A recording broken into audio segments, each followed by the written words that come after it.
کے چلا اور پھر جب درمیان سمندر پہنچے تو ایک طوفان آیا، اور ایسا طوفان آیا کہ ہماری کشتی کا رخ ہی بدل دیا۔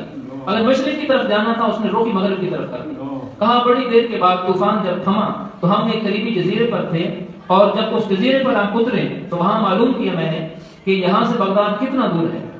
تو کہا کہ یہاں سے اگر آپ پیدل چلو گے تو 1 یا 1.5 ماہ میں آپ وہاں پر پہنچ سکو گے۔ کہا میرے پاس پیسے تو تھے نہیں کہ میں مزید سفر کر سکتا، تو میں نے کہا چلو پیدل ہی چلتا ہوں، علم دین کا شوق دیکھیں۔ پھر آپ وہاں سے پیدل چلنا شروع ہوئے اور 1.5 ماہ کے بعد آپ بغداد شریف میں پہنچے۔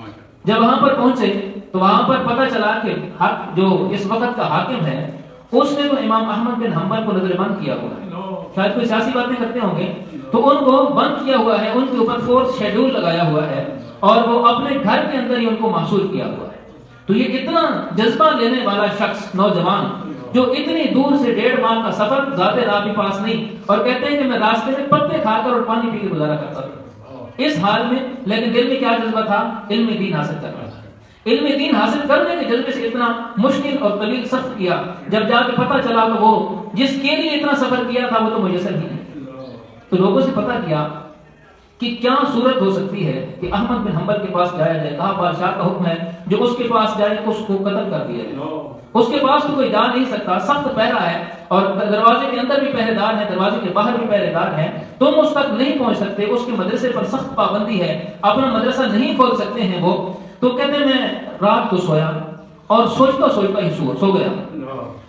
آخر کار ذہن میں میرے ایک ترکیب سوچی، ایک بات میرے ذہن میں آئی کہ ایسا کرتا ہوں کہ میں مانگنے والا بھکاری بن جاتا ہوں، میں مانگنے والا بھکاری بن جاتا ہوں۔ کہاں یہ تجویز میں نے اس کو سلیکٹ کیا اور پھر اس پہ عمل کیا کہ سر پہ جو امامہ باندھا ہوا تھا اسے اتار دیا اور بالوں کو پراگندہ کر دیا، ان میں مٹی والے بال کر لیے، اور اپنے جسم پہ جو کرتا تھا اسے کئی جگہ سے پھاڑ لیا اور پھاڑ کے پھر بغداد کی گلیوں میں گھومنے لگا اور کہتا کہ اجرکم اللہ، جس طرح آپ کہتے ہیں اللہ تیرا بھلا کرے، تو اس طرح میں آواز دیتا، ہاتھ میں کشکول تھا، ہر گھر کے پاس جاتا تاکہ بغداد والے سارے لوگ یہ نہ سمجھیں کہ یہ تو اس کے پاس پڑھنے جاتا ہے بلکہ بھکاری بن جاؤں۔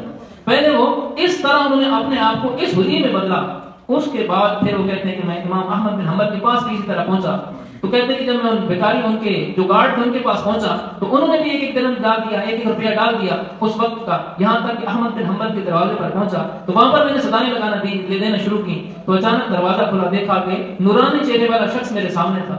میں نے جب دیکھا تو میرا دل میرے قابو میں نہ رہا اور میری آنکھیں جو ہے وہ برسنے لگی۔ کہا اے وقت کے امام، اے اتنے بڑے محدث، تو یہاں پر کیسے ہے؟ تو انہوں نے کہا کہ وقت کے جو حاکم نے مجھے اندر کر دیا ہے اور اس کی وجہ بھی میرا علم دین ہی ہے۔ تو کہنے لگے کہ میں تو اس سے یہ بھیک مانگنے نہیں آیا بلکہ میں تو علم دین کی بھیک مانگنے آیا ہوں، میں تو علم دین کی بھیک مانگنے آیا ہوں۔ آپ نے فرمایا کہ ٹھیک ہے لیکن تو پڑھے گا کیسے؟ میرے مدرسے پہ تو تالے ہیں۔ کہا کہ میں اسی طرح بھیک مانگنے کے لیے آیا کروں گا، آپ مجھے روزانہ حضور کی ایک حدیث عطا فرما دیں۔